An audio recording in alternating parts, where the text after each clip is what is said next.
આજે આપણે centrifugal pump વિશે વાત કરીશું. સેન્ટ્રીફ્યુગલ પંપ પહેલા સૌથી પહેલાં આ છે સર્ચ ટેન્ક. આ measuring tank, this is motor, suction pipe દ્વારા પાણીને ઉપરનો પ્રવાહ કરીને આ મેજરિંગ ટેન્ક આવે છે. મેજરિંગ ટેન્ક દ્વારા એની વિશે આપણે મીટર દ્વારા રીડિંગ કરવામાં આવે છે. અને પાણી પ્રવાહ થાય છે ભારતીય વાઇબ્રેશનમાં આવે છે, ઇન્ડિયન ઇલેક્ટ્રિક પ્રેશર છે, એનર્જી માટે આપવામાં આવે છે, આ ઇલેક્ટ્રિક પ્રેશર છે અને એનર્જી મીટર બેસવામાં આવે છે. આપણે આની મદદથી 3 રીડિંગ લઈશું. પ્રથમ જ્યારે મોટરને આરપીએમ જ્યારે આપણે મોટરનો આરપીએમ 700 રાખીશું, મોટરનો આરપીએમ 767 માટે જોવા મળે છે. ત્યારે દ્વારા પાણી અહીં આવે છે. હવે આપણે આ વખતે 60 સેકન્ડ માટે સ્ટાર્ટ. હવે તમને 60 સેકન્ડ પછી જોવા મળે કે આ આરપીએમ 1200 એટલે પ્રોસેસ જોવા મળે છે, પ્રેશર જોવા મળે છે, ઇલેક્ટ્રિક એનર્જી. આ રીડિંગ 1. હવે મોટરને બંધ કરી આપણે મેજરિંગ ટેન્કને ડ્રેન કરીશું. સ્ટાર્ટ. હવે બે રીડિંગ પ્રમાણે ફરી વાર રીડિંગ કરવામાં આવે છે. સૌપ્રથમ મીટર જોડવામાં આવે છે, ત્યારબાદ આરપીએમ જોડવામાં આવે છે.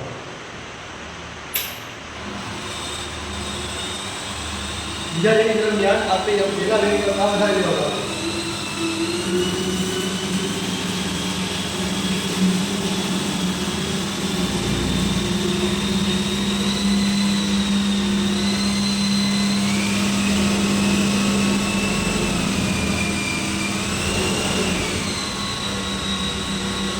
હવે બીજા રીડિંગ કરવામાં આવે છે મીટર બાદ દ્વારા ratio pressure, gauge pressure, energy metre અને આરપીએમ લેવામાં આવે છે. હવે આપણે રીડિંગ લીધા પ્રમાણે 60 સેકન્ડ સુધી મેજરિંગ ટેન્કમાં પાણી આવે છે. હવે 60 સેકન્ડ બાદ આપણે પહેલા બે રીડિંગ લીધા પ્રમાણે એનર્જી, આ મીટર દ્વારા એનર્જી મીટર, પછી વેક્યુમ પ્રેશર અને આરપીએમ દ્વારા આપણે પંપની એફિશિયન્સી મેળવીશું, જે આપણે સિક્વેન્શન સાથે પાર્ટ 2 માં જોઈશું. હવે આપણે જોયું પ્રમાણે પાર્ટ 1 માં આપણે રીડિંગ લીધેલું છે. હવે આ રીડિંગ દ્વારા કેલ્ક્યુલેશન લીધેમાં છે.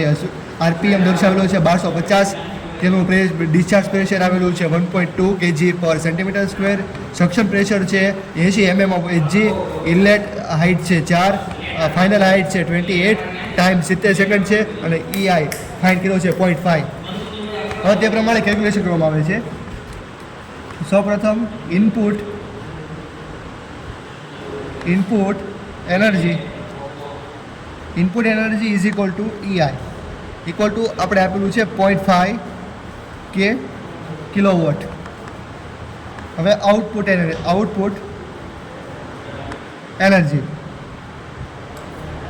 Energy is equal two ES is equal two સૂત્ર છે EI ઇન્ટુ NW, જેનો આન્સર આવે છે 0.4 કિલોવોટ. હવે ફાઇન્ડ કરીશું R, છે એનો final minus initial divide by 100. 28 divide by 4/100 answer આવશે 0.24 મીટર. હવે ફાઇન્ડ કરશું discharge. Q is equal to area, measuring ટેન્કનો એરિયા ઇન્ટુ R, એટલે final minus initial divide by time. Answer આવે છે એરિયા 35/60 ઇન્ટુ 0.24 ડિવાઇડ બાય 100, જેમાં 0.24 initial minus initial, જેનો answer આવે છે 72.10⁻⁴ મીટર ક્યુબ પર સેકન્ડ. હવે તેની મદદથી આપણે મેળવીશું height. H is equal to 10 into PB plus PS divide by 760 જેમ પ્લસ HPG, જેમાં 10 PB આપ્યું છે discharge pressure 1.2 plus PS suction pressure છે આપ્યું 80 ડિવાઇડ બાય 760 પ્લસ 1, એનો આન્સર આવે છે 14.55 મીટર ઓફ વોટર.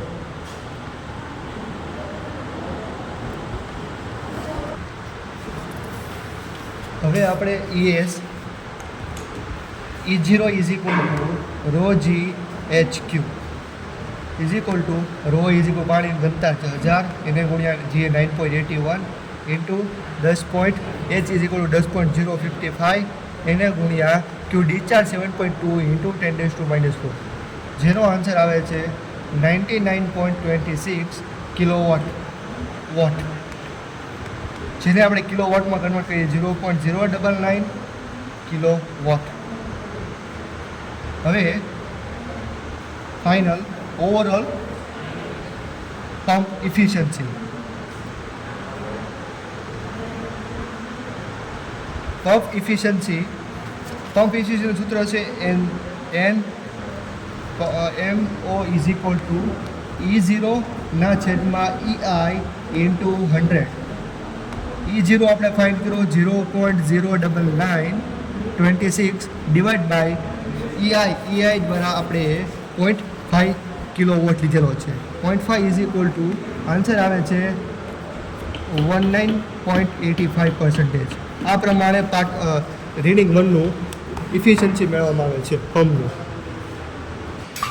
હવે રીડિંગ 2ની એમાં energy input energy output 0.36 kilowatt, R આપ્યું છે 0.21 metre, Q 6.3 into 10⁻⁻4 metre cube per second, H 11.947 metre of water, E0 0.07383 kilowatt અને ઓવરઓલ ઇફિશિયન્સી 20.50% આવે છે. જે આપણે રીડિંગ 1માં મેળવ્યું હતું તે પ્રમાણે તે રીડિંગ 2નું ઓવરઓલ ઇફિશિયન્સી મેળવવામાં આવેલી છે. આ રીતે સેન્ટીગ્રેડ દ્વારા ઇફિશિયન્સી મેળવી શકાય છે.